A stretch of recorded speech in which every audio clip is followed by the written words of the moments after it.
I was a little bit aware of what might happen. What are a couple of the other ones you've been in? Oh, God. Footloose, Wedding Singer, Hairspray, Saturday Night Fever. Yeah, and I've run the gamut. No, but like Kate said, the album, certainly has helped. I mean, we were number one, I think, last week on the soundtrack. It even debuted in the whole Top 100. And Billboard's Top 100, which is unheard of and amazing. And so we're all very, very excited about that. And still about just putting out a great show, and audiences seem to respond to that. And there are actually a couple of sort of unconventional things in the works that we are so not at liberty to talk about right now, but I think are really creative and sort of, I hate this expression, but thinking outside the box in terms of how to market and put a Broadway show out into the, allow it to reach the target audience who can't necessarily spend $120 to come see it. So that was great. Now everybody's going, what is it? I know.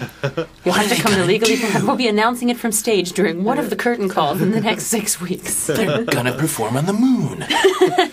Because that's where our target audience is, the moon. Well, let's take a listen to another just snippet of one of the songs. I'm wondering if you have any stories surrounding it at all. It's Whipped into Shape is the one we're going to play next. Whipped into Shape is awesome because we're not in it. I mean, we sort of... We're in it, but the number actually takes place in a jail cell, and Brooke Wyndham, the woman on trial, is an aerobics instructor, and she has the people in the jail cell working out with jump ropes. So this entire number is done while jumping rope. It's amazing. I mean, it's truly something, to look at in awe. We don't have to jump rope. So for us, this number rocks. We roll in and out on rolling chairs. Yeah, we basically just stand there and do a little scene work and sing a little bit. But this one is an easy one for us. And we just get to laugh at everybody else who has to sweat like crazy. But Jerry, our director, invited us, those of us who weren't in the number, to come do it every day, because they were jumping rope every day from the day we started rehearsals from 10 to 11. So we were never called before 11. But if we wanted to come at 10 and do the jump rope just as a warm-up and, just to be fit and whatever, I did. I was so excited. I was like, I'm going to get into shape, and then my costumes will be too big, and it'll be amazing. And I lasted 3 days before I hurt my back so badly that I, couldn't jump up and down. Which was exactly 3 days longer than me. Yeah, right?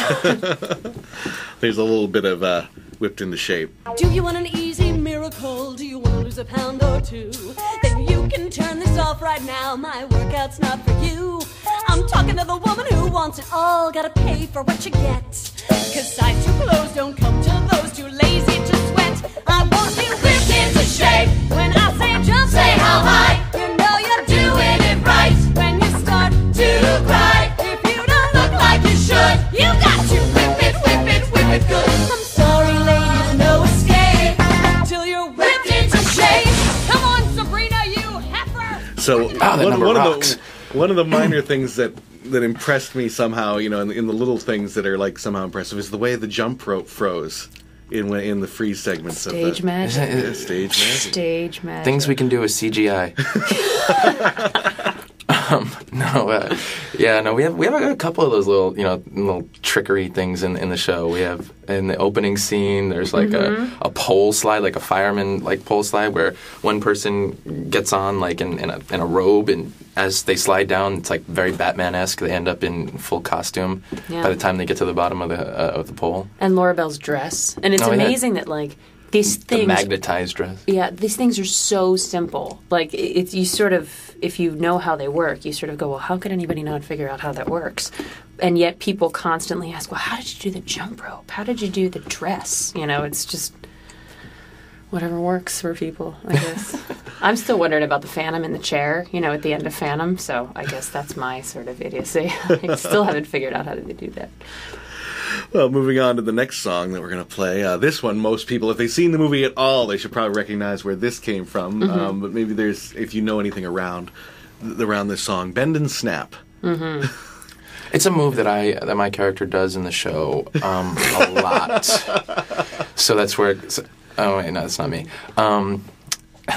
Kate, you're a female. You should describe this one. I'm not in Bend and Snap, but I will say that when I first heard they were making Legally Blonde into a musical, I thought, well, of course there's going to be a Bend and Snap number, because it's just, I think it's one of the most sort of natural moments in the movie to expand into a musical number. It almost was a musical number in the film, kind of. Yeah. Basically, it's this sort of patented move that Paulette, the sort of the hairdresser character, accidentally does without knowing it, and then everybody spends the entire number telling her why this move is so effective on straight guys and why she has to use it when her UPS guy comes back, and then actually it figures very prominently in a way it didn't in the movie into what happens later in the court case. In the following scene, which we are in. Yay. Which we ride moving benches in for. And in this number, they use kind of like her three friends in the movie are kind of used as like a Greek chorus in the show. Yeah. As well. Literally like a Greek Margot, chorus. Serena, Pilar, PMS, which is how we affectionately call them. They are used as a Greek chorus, and they sort of like show up periodically throughout the show, and bring a lot of comedic belting and interludes, and snippets. Yeah. All right, well, here's a little taste of Bend and Snap. Look at my ass, look at my thighs. I'm catnip to the guys. They chase my tail, they drool and pant. Wanna touch this, but they can't. No, all the boys wanna come and play. Snap my fingers and they obey. Why do they follow me round all day? Watch me while I walk away. I bend and snap. Feel how hot it's getting. Bend and snap. Then when you got 'em sweating, spring the track. They cheer and clap. No tight end can defend against the bend and snap. Oh, that's easy for you to say. We're coming up on your song, Kate, I promise. Oh, you know what? We're going to go in order. It's a real shame they can't sing. Yeah. Those girls. I actually have really, I don't know if everybody does, I have a really hard time listening to myself on recordings, unless we've spent weeks and weeks and weeks listening and mixing. And you don't have to. I know. Yeah. So, no, I'm fine with it.